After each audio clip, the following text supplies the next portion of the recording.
Oke teman-teman, yang lagi ramai diperbincangkan saat ini adalah soal pemerintah Amerika Serikat dan Indonesia sepakat memperkuat hubungan kerjasama bilateral melalui perjanjian perdagangan timbal balik atau Agreement on Reciprocal Trade. Nih, saya coba bacakan kepada teman-teman agar lebih jelas ya. Jadi dalam dokumen resmi Gedung Putih tertulis bahwa salah satu poin penting kerjasama ini adalah pengelolaan data pribadi warga Indonesia oleh Amerika Serikat. Dalam keterangan resmi yang dikeluarkan oleh Gedung Putih, teman-teman, Amerika Serikat dan Indonesia akan menyelesaikan komitmen untuk mengatasi hambatan yang memengaruhi perdagangan, jasa, dan investasi digital. Indonesia akan memberikan kepastian terkait kemampuannya untuk mentransfer data pribadi yang dimiliki Indonesia untuk keluar dari wilayahnya ke Amerika Serikat. Jadi akan ada data pribadi yang ditransfer ke AS nantinya. Tunggu-tunggu, tapi sebenarnya kalau sesuai dengan aturan, emang boleh ya transfer data pribadi ke luar negeri? Lalu siapa yang akan menjamin data tersebut tidak disalahgunakan? Bagaimana aturan keamanan dan pertanggungjawabannya jika nantinya diproses di luar negeri atau di Amerika Serikat? Undang-Undang Perlindungan Data Pribadi Indonesia pada dasarnya memang memperbolehkan transfer data pribadi ke luar negeri, tidak hanya ke Amerika Serikat.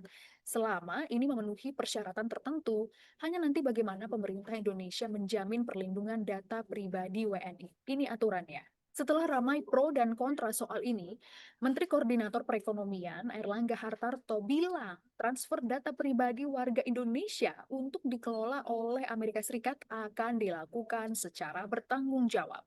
Sementara, Kepala Kantor Komunikasi Kepresidenan Hasan Nasbi mengatakan pertukaran data adalah bagian dari manajemen strategi. Agak sedikit berbeda dengan Wakil Ketua Dewan Ekonomi Nasional, Mari LK Pangestu, yang bilang tidak ada penyerahan data pribadi dari pemerintah Indonesia kepada pihak manapun di luar negeri.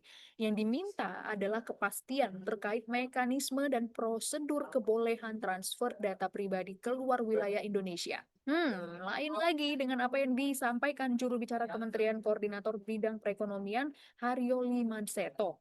Data yang ditransfer hanya mencakup data komersial, bukan data pribadi maupun data strategis milik negara. Menurutnya, data pribadi ini mencakup informasi seperti nama, umur, atau nomor telepon, sedangkan data komersial yang dimaksud dalam pembahasan tersebut meliputi data hasil penjualan perusahaan atau data dari riset lapangan. Nah, yang kemudian jadi pertanyaan, jadi jenis data mana yang nantinya ditransfer ke Amerika Serikat? Kami mencoba untuk mengumpulkan beberapa statement ahli untuk memandang permasalahan ini. Menurut penasihat kebijakan publik dari Access Partnership, Bredipta Socarana, makna dari kesepakatan antara Amerika Serikat dan Indonesia adalah pemerintah AS menuntut kepastian ketentuan pertukaran data pribadi atau free flow data dari Indonesia. Konsekuensinya, RI harus segera menyelesaikan peraturan turunan dari Undang-Undang Nomor 27 Tahun 2022 tentang perlindungan data pribadi sampai pembuatan lembaga pengawas perlindungan data pribadi. Kemarin, Liputan 6 juga berkesempatan untuk mewawancarai Wahyudi Jafar, ex-Director Catalyst Policy Works atau CPW. Nah, dalam diskusi kami dengan beliau, ini yang disampaikannya. Hal yang perlu disoroti dalam isu ini adalah batasan transfer data pribadi warga RI. Indonesia saat ini menganut kebijakan free flow data with conditions atau ada syarat tertentu dalam transfer data lintas negara, termasuk larangan mentransfer data publik. Data yang dikelola pemerintah, kementerian, lembaga, termasuk di dalamnya adalah data pribadi yang bisa ditransfer ke luar negeri. Jika membaca Undang-Undang Nomor 27 Tahun 2022 di pasal 56 tentang perlindungan data pribadi, sebenarnya sudah ada undang-undang yang mengatur persyaratan jika akan melakukan transfer data lintas batas negara.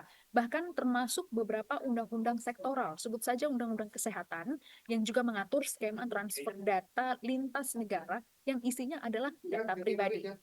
Yang kedua, teman-teman, dari hasil wawancara kami dengan Wahyudi kemarin, jika perlu tunduk kepada Undang-Undang Perlindungan Data Pribadi, perjanjian ini tidak bisa otomatis dilakukan bahwa seluruh data bisa bebas ditransfer ke Amerika Serikat. Menurutnya, semestinya nih pemerintah RI perlu memeriksa kembali bahwa ada perlindungan data pribadi yang setara ya teman-teman.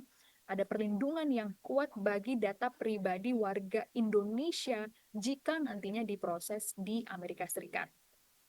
Ini kemudian jadi rujukan apakah hukum data pribadi di AS sudah setara dengan hukum Indonesia atau bahkan lebih tinggi. Jika ada perbedaan dalam kesetaraan tadi, maka perlu ada perjanjian atau standard contractual clauses yang memastikan jika data pribadi WNI yang akan diproses di AS, maka akan memberlakukan hukum yang paling tidak harus sama dengan yang diberlakukan di Indonesia. Ini saya kutip dari pernyataan Wahyudi Jafar, ex-director Catalyst Policy Works, dalam kesempatan kami mewawancarai beliau kemarin. Nah, sebenarnya apa yang saat ini dihadapi oleh Indonesia dan Amerika Serikat ini mirip-mirip dengan apa yang dialami oleh AS dengan Uni Eropa beberapa tahun yang lalu. Mari kita flashback, teman-teman. Pengadilan Eropa melarang transfer lintas Atlantik dari Uni Eropa ke Amerika Serikat walau dilakukan oleh perusahaan Amerika Serikat. Pertimbangan dari Pengadilan Eropa waktu itu adalah, yang pertama, pemerintah federal Amerika Serikat belum memiliki undang-undang perlindungan data pribadi tingkat federal seperti yang dimiliki oleh Uni Eropa, yaitu EU General Data Protection Regulations atau GDPR di Uni Eropa. Nah, yang kedua, Amerika Serikat punya Foreign Intelligence Service Act atau FISA atau visa. Nah, di mana aturan ini memungkinkan pemerintah AS memiliki atau melakukan surveillance terhadap data-data pribadi warga seluruh dunia yang dikumpulkan atau disimpan oleh perusahaan AS. Ini yang kemudian memunculkan pertanyaan. Menurut Wahyudi, di sinilah PR-nya, semestinya pemerintah memberikan informasi secara transparan kepada seluruh warga negara Republik Indonesia terkait bagaimana jaminan perlindungan data pribadi yang diproses di AS. Apakah data pribadi Indonesia aman untuk diserahkan ke Amerika Serikat